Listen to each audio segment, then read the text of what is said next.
For now, I want to duck up to Hong Kong and catch up with Mike Bird from the Wall Street Journal, who's joined us previously. Thanks for talking to us again, Mike. I wonder if I could just start on the pandemic very briefly. What's the current state of play in Hong Kong? Hong Kong's been pretty good at suppressing the pandemic, but there were some flare-ups. How's the situation now? What sort of restrictions are in place? Well, Hong Kong had a relatively long period of having very few cases at all, zero most days, and when it did have cases, they were imported cases. They were typically Hong Kongers coming back to the city from abroad who were in quarantine, so not really at risk to the general population. There's been a major spike in cases in the last few weeks. People believe that was down to quarantine restrictions not applying to some people flying in, working in the aviation industry and coming in as sailors working in the maritime industry. There were about 100,000 people exempted in the last 3 months or so. Obviously, those people weren't tested on coming in and may have been spreading the virus around. The restrictions are relatively strict now. They're stricter than they have been in the past. 2 people allowed out together at any given time. Mask use is mandatory outdoors, which it wasn't before, even though the city, obviously, mask use is very popular.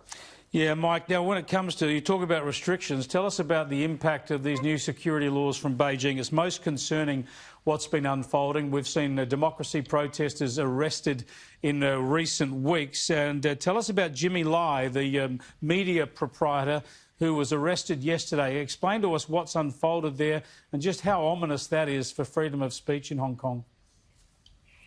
Well, Jimmy Lai was the proprietor of Next Digital, I should say is the proprietor of Next Digital, which owns Apple Daily. It's a fairly pugnacious, pro-democracy newspaper in the city, of which there aren't too many. He was arrested yesterday. Apple Daily's newsrooms were searched, and that was all under the national security law. At the same time, Agnes Chow, pro-democracy activist, very prominent one, 23 years old, was also arrested at her own home under the national security law. I think the thing to note about the national security law is simply how broad it is in terms of the potential activities it covers. It covers things which could be interpreted in many cases as, sedition or supporting foreign powers, but the level of discretion it allows the police and prosecutors for identifying those things means that it's quite a wide dragnet for picking people up. Yeah, it's very, very alarming. What happens to someone like Jimmy Lai, though? What sort of transparency is there in any judicial processes?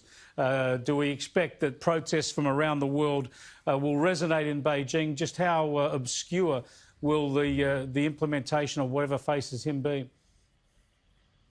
I think it's reasonable to say at this point that if the protests in Hong Kong in particular haven't resonated so far, if the objections from Western countries haven't resonated so far, then they're not going to resonate too much in Beijing anymore. The law is very strict. The sentences it applies are very long in some cases, but ultimately the right of determining what the law says about a given case it sits with the Communist Party in Beijing. It sits with the NPC rather than with the Hong Kong court. So that's been a big issue with lawyers and judges in Hong Kong who've objected to the fact that they no longer have judicial discretion over these cases. And just briefly, Mike, are you worried at all about any threats or impediments against what you can do and report in Hong Kong? Well, the Foreign Correspondents Club in Hong Kong has noticed and spoken out about a lot of the issues facing foreign reporters. They include some visa issues and difficulties in reporting. For example, there was a police press conference yesterday about the Jimmy Lai arrest that several media organizations were not permitted to attend.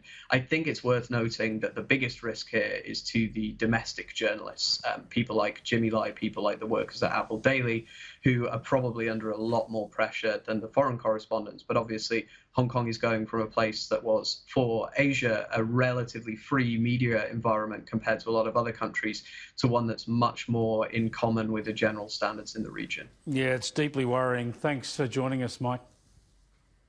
Thank you. Mike Bird there from the Wall Street Journal reporting from Hong Kong. Just a deeply, deeply worrying and sad situation because it's hard to see that changing anytime soon.